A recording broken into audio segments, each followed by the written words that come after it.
All right, excited that I thought our second and third quarter were pretty good. I thought that we really buckled down defensively and started to play the game plan that we had worked on getting ready for this team. But let's just congratulations to Alaska-Anchorage. Such a great challenge for us to have them in preseason exhibition. You know, I was in Indianapolis watching them play in the Final Four in the national championship game as Division II. They were 38-3 last year. Coach McCartney does a phenomenal job with his program. And also, we knew that they were going to run the run and jump all 40 minutes. That's what they did, and we knew they were going to do their matchup zone. They changed up a little bit, I think, to adjust our shooters. But I thought, like the girls said, we came out a little bit nervous, and when we settled down the second and third quarter, I thought we looked pretty good. We needed to generate some offense off our defense. They took that to heart at halftime. I thought we did a better job on the boards.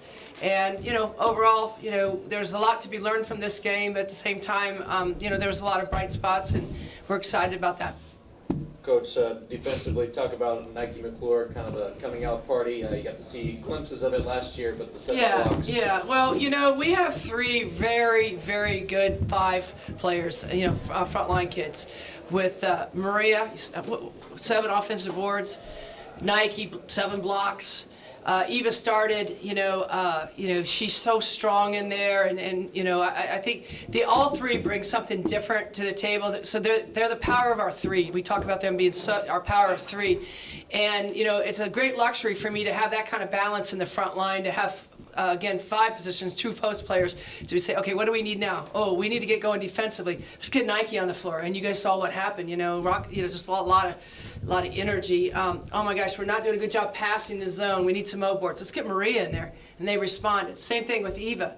And so it's a really critical position for us that we've been trying to groom and bring along for about 3 or 4 years here, and it's nice to see those 3 be able to just hold court and hold serve and really help us whatever we need.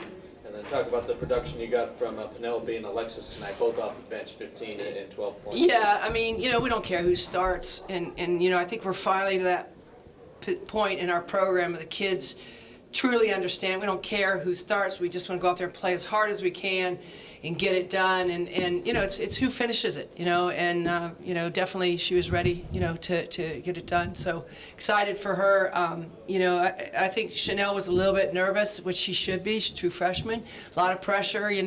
Coming in as our first 5-star recruit. There's been a lot of media, a lot of talk about her, and those kids see that stuff. But I thought she settled down and did a good job. It was great to have Penelope ready. Crystal couldn't go today, and she's been playing lights out at the 1 and 2. So that affected us a little bit. But for a team that's going to press you 40 minutes with the run and jump, which they do a phenomenal job with. I mean, they led the country last year in steals and forcing turnovers and averaged 83 points a game. I thought we did a pretty good job taking care of the basketball and attacking it and getting some good shots, especially the second half. So you were talking about your freshmen. So what did you take away? How did you feel about your freshmen playing today? I thought all the freshmen did what I thought they do. Go out there and be a little nervous, and forget that this is a different level and kind of forget some things. But I thought the upperclassmen did a good job of talking at halftime. Walked in halftime.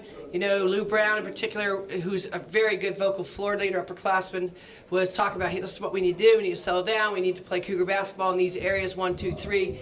Get on board, and those kids were right there with them, and I think that helped them settle down and be able to come back out there and play a pretty good basketball game, especially second half.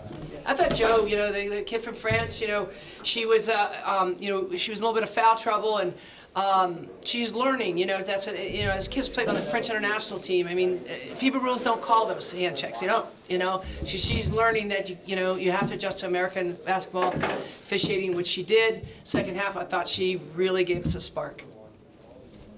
Alaska-Anchorage was really aggressive on the offensive boards in the first half. What did you guys do to make adjustments in the second half? Yeah, they shot so many threes, which we expected and all, but when a team shoots that many threes, you have to be willing to go out far and box out those shooters, especially backside, because when you shoot a 3, it goes long. And I thought we gave up too many of those. I thought we gave up too many offensive boards to the shooter, which is something that we've worked on. I would say we got a D- in that tonight, grade in that. But we can't allow shooters to get those second shots. And then to answer your question, on the weak side boards of a team that's going to shoot that many threes, we've got to be willing to get all the way out to the three-point line and box people out, because that's where they were getting the boards. It wasn't inside, it was outside. One more, Coach.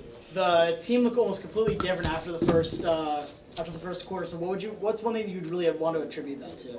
I think they just, first game jitters, settle down, know they're okay, just get back into the systems offensively, defensively. I think they heard that a lot from their coaches and their teammates in the huddle, and I think that allowed people to just kind of settle down, It means a lot to these kids. I mean, they've been working hard. We haven't played in 6 months, so it means a lot to them that they've been working so hard in the off season and really, getting after it in the weight room and everywhere else on their skill package, improving, and, it's a chance to get out here and play.